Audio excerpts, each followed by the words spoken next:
Mr. Chairman, please permit me to stand on the existing protocols. I removed my mask, but I'm sure we are safe from one another. The distance is good enough. Something triggered again, and there's a new wave. So we must all try and keep safe.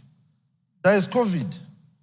Don't say COVID does not exist because it does not happen to you or affected you, or maybe somebody you know, but it's out there. So everybody just keep safe. This academy will have a 100% record so far because we understood the fear. We made it mandatory that you must wear your masks. If you don't wear, you'll be evicted from the premises. You won't even be allowed to enter. This is about the only institution in Nigeria where staff and cadets, no matter your level, are given face masks free of charge with sanitizers. We don't only give them, we give their families too. But I'm glad to inform you that the parents have not missed anything. Some parents are in another remote site, about 30 meters away from here, they're watching this live, while about 1,000 people now are watching at home.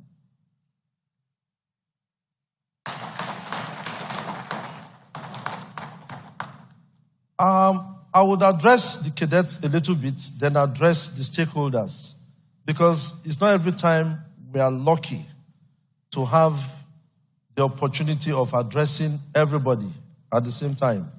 So, like I said again, we feel blessed. There is this great naval strategist. His name is Manhan. He wrote a book, The Influence of Sea Power Upon History. He argued in that book, that's just the summary, a beautiful book to read. He argued that national prosperity and power depends on the control of the world's sea lanes. True or false? Speakers have told us about the tonnage, percentage of goods coming by sea. Somebody cleverly put it, no sea power or something like that, and no shopping, something like that. He meant that whatever you have must have come from the sea. So during the COVID pandemic, we saw the importance of sea power. Sea power does not only mean military power. These national assets, dockyards, manpower, just to mention them. Without these seafarers, how would you have had nose masks? So cadets, you can see the world you are entering now. During the height of the COVID pandemic, the heroes in the world were the medical people and the seafarers, not us, the military. Sorry, I'm retired. Not the military, But the medical personnel and the seafarers made sure that the world kept moving. Today's not a day for speech making, but cadets, as I'm addressing the audience, try and pick up one or two things. It might help you. You see, in life, there is nothing that comes easy. In the military, we say you bleed during peacetime and you bleed less in wartime. So that bleeding does not mean blood alone. It means hard work. You must see challenges as you grow. You must face them, identify them, and respect them. Don't just chicken out and back out because you think this problem is bigger than you. Impossible should not be in your dictionary for now. Keep trying, you will get it. I don't want to give examples of people who have tried to achieve something and they failed severally, but at the end of the day, they still got there. Perseverance. When I was appointed as rector, I must confess for the first time that I was scared. The fear was not when I was appointed, but the fear was when I stepped into these premises. The rot was enormous. The question was, where will you start? Look at the buildings abandoned, as if people were not staying here. Try to interact with the staff. They are so hostile to one another. Not to me. They don't talk to each other. The lecturers. Everybody was just an island. But I was lucky.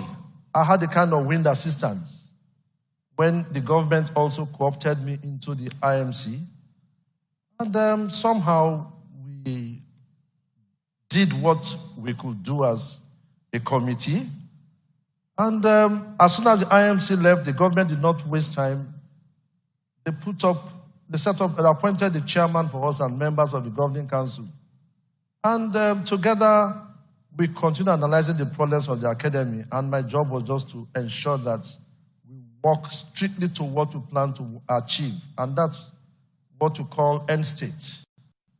I had to apply the estimate process, something we do in the military, but I know even housewives at home, they also do estimate process, but they don't know it is called that.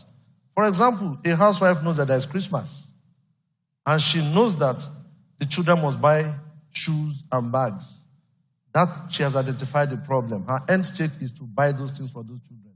But then there must be some lines of operations. How do you get there? All you need to do is, talk to your husband, I need money. Talk to your cousins, I need money. That money is very important. It's a decisive point. If you cannot get that money, you can't achieve those things. That's what I did here. I looked at the problems. Infrastructure was gone. Attitude to work was gone. Training equipment, teaching, learning aids, very archaic. But you cannot just identify problems without thinking of the solution. Another big problem was money. How do you get money? There are many aspects of this country demanding from just one national budget. So who will take and who will not take? All I had to do was to reflect on all the great men I have met. Chief Saromi here, my council chairman. You know, sometimes when people talk to me and I go home, I play back everything I was told. All they kept talking about was money, money. Don't touch people's money. Be careful about money. I said, fine, let's talk about money. All we needed to do was block all leakages. Everything you see happening out there was the leakages we blocked. Not that we got extra funding. It's just that we blocked leakages and money came out. I must tell you something. People say they are wrong people. They are bad, they are this, they are that. It's not true. But all the monies they have taken from this academy, who did they bless with it? Every year I buy jam forms, CSR. And to our children here, it might interest this audience to know that I donated my November salary. I donated it to the orphans here, the hospitals, paid bills for people. It is love. If they are bad people, I won't do that. The general hospital, I supply them diesel every week. And I'm happy. Yeah, I'm happy because the elderly people, when they go to hospitals, they tell them, look, you must bring diesel along, if not, no surgery. And I said, no, it won't happen. And we have been helping. For the schools, we've arranged about 3 or 4 seminars here for them, talking about cultism, girl-child issues, cultism, so many things, early marriage, child trafficking. We've done all that, and we will still do more. For the schools, we have given them the best ICT labs in the state. 3 schools. And Okada riders, I think very recently we gave them about 600 helmets, safety helmets, and reflector jackets. It just shows that we are touching everybody. We are at peace with the community. So please, as you live here, don't think that we are at war. It's not true. It's the impression some people give. I'll tell you something. As at my last count, about 7,000 petitions have been written against me. Even the ICPT, EFCC, they keep asking. I said, catch the people first, then bring me. Let's sit down and see if we know each other. And I've told them, if you say I have stolen money, don't write petition to the Minister of Transport. Write to the ICPC. Go there with your petition and with evidence. And that's how we know the real men, not the ones that will send by DHL and go and hide somewhere. Okay, that's that. Now, you see, nobody can rise above the intellect of the group you lead. Yeah, rector this, rector that. I'm not a superhuman being. I'm just a face in the crowd. The real heroes are my staff. And they are seated around me. Because we sat down to talk, and I told them, look, you hate each other. You don't talk to each other.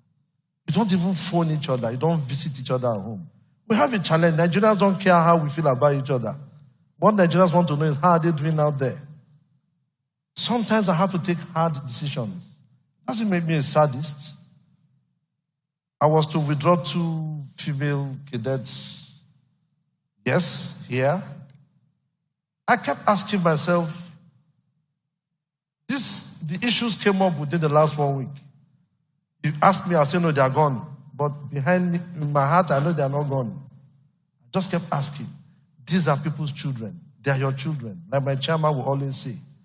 Why would you want to punish a child for something you know is minor or something that child can correct in future? You want to destroy that person's career because you are doing the right thing?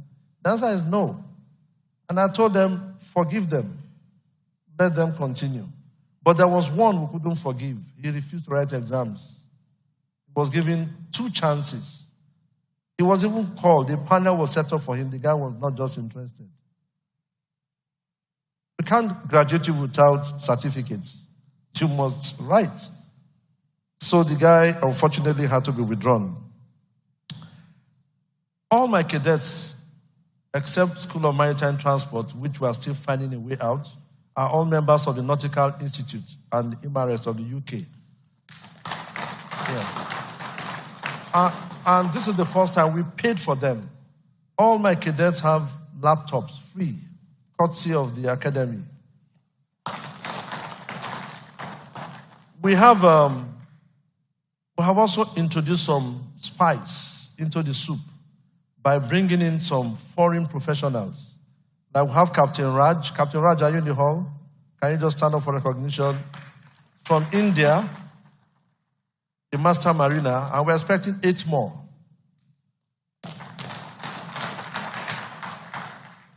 Now, the question will be, you are bringing in people from allied nations. How about your own people? Yes, we have 58 professionals. Nigeria, brilliant ladies and gentlemen, brilliant young Nigerians too, because we don't want to keep bringing in elderly people. My age mates shouldn't be coming here to work.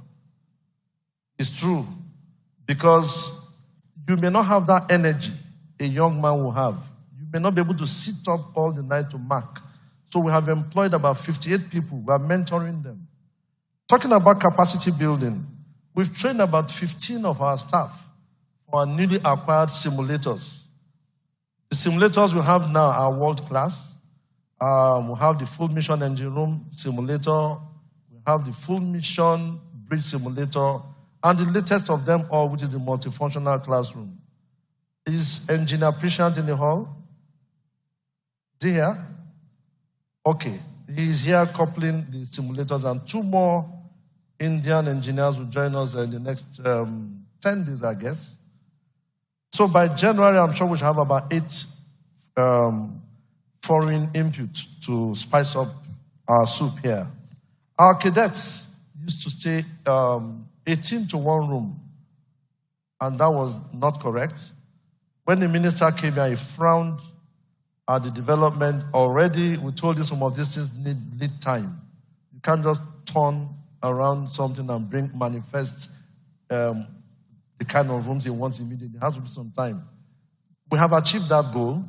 Now it's 2 to 1, and all the rooms are en suite.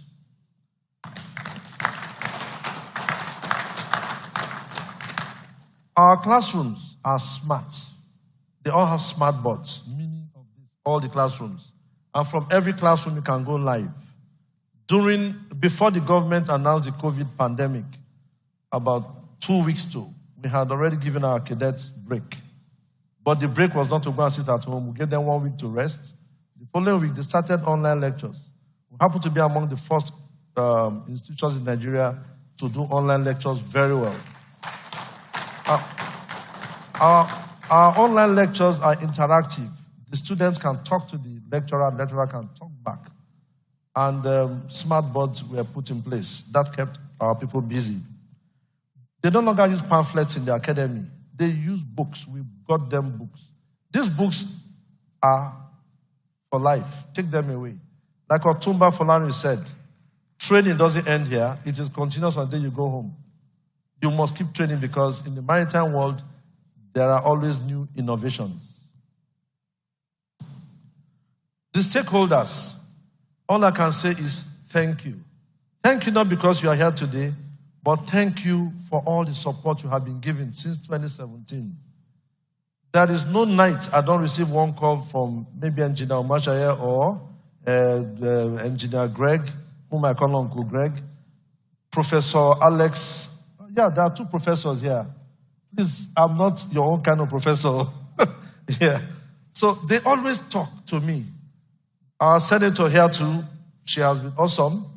There is nobody you see seated here. Is it Engineer Moran? Is it the Admiral? They must always tell you one thing or the other. And everything they have said is true. We have evolved. The academy has no place for mediocrity.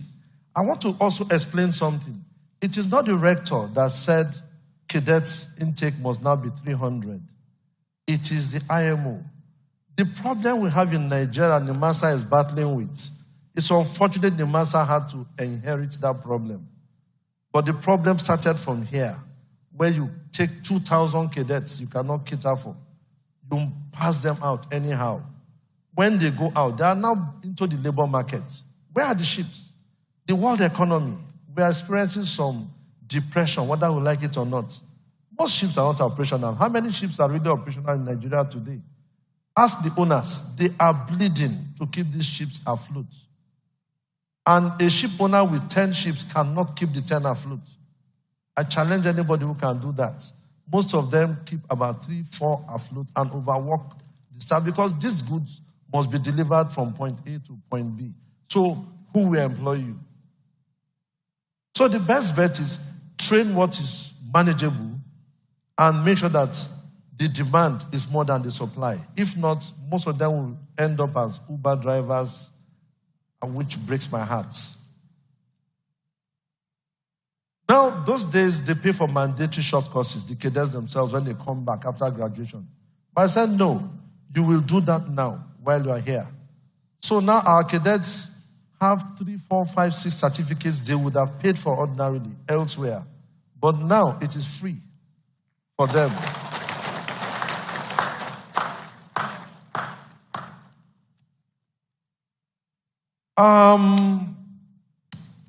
Many things are happening today. I'll tell you one now, and I'll tell you the other later. Or you want me to tell you the two? Okay. I have never really celebrated birthdays before. But today's my birthday.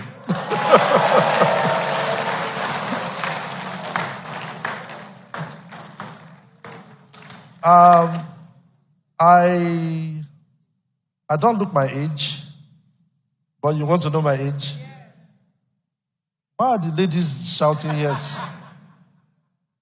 Okay, I'm 60 today.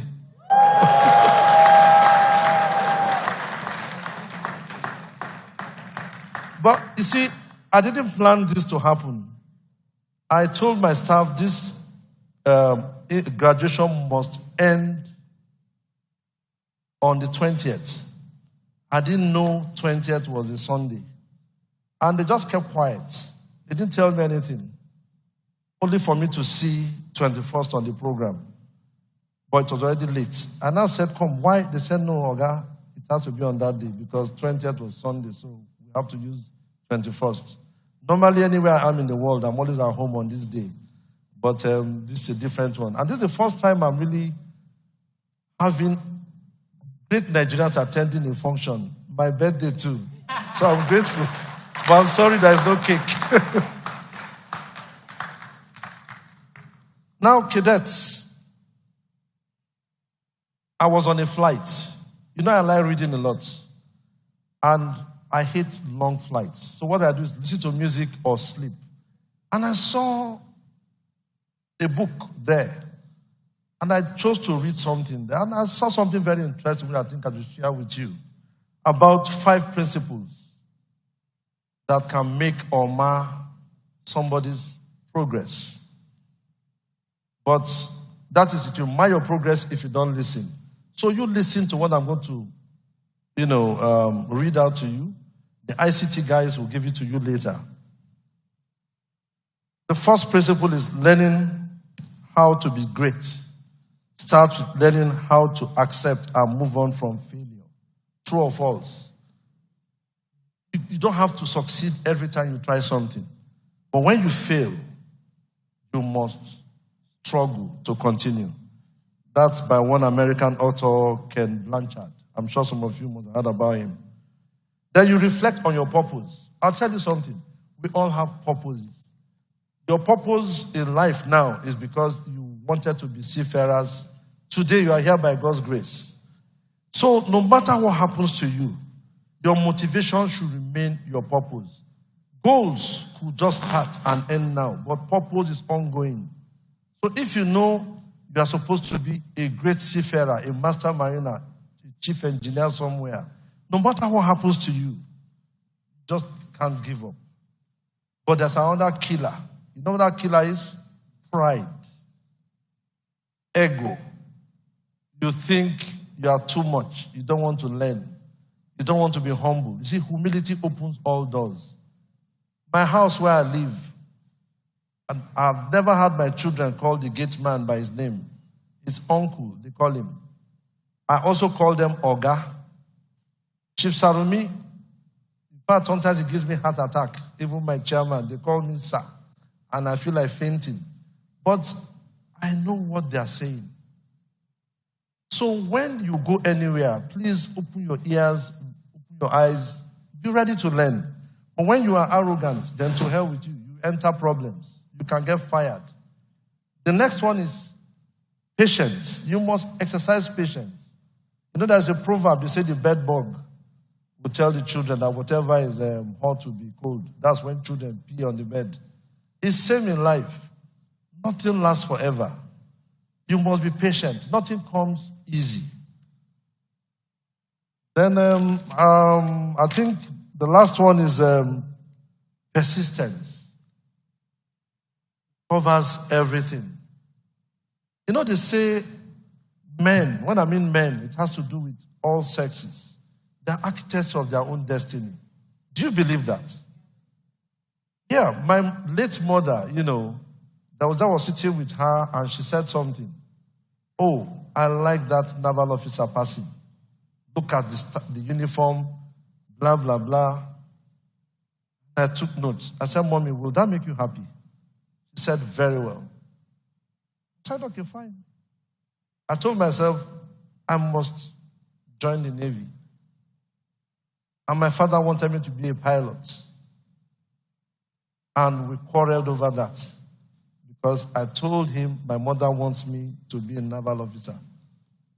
But then the Navy was not flying. But now they fly. They are in all the dimensions. But thank God I was able to snap a picture with her when I was already lieutenant. And I said, Mommy, I made you proud before she died. So, you people should listen to these stories. Probably it will help you in life. I don't want to make today a speech-giving day because we cannot stay here for longer than necessary. So on this note, I want to say a big thank you to everybody. Because if I start mentioning names, I will even miss out my gate man at the main gate. He has been wonderful. Even the gardeners, you see the lawns, beautiful.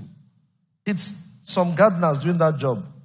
I'm going to donate my salary for, which salary is left? December. Have you paid that? Yes. I will donate it to some people here to tell them thank you for their jobs. The gardeners, everybody you can imagine. Let the money just go to people in thanksgiving to God. So on this note, I think I want to leave the podium. Yes. Where is that cadet who donated his kidney to the mother? Where are you? Is he here?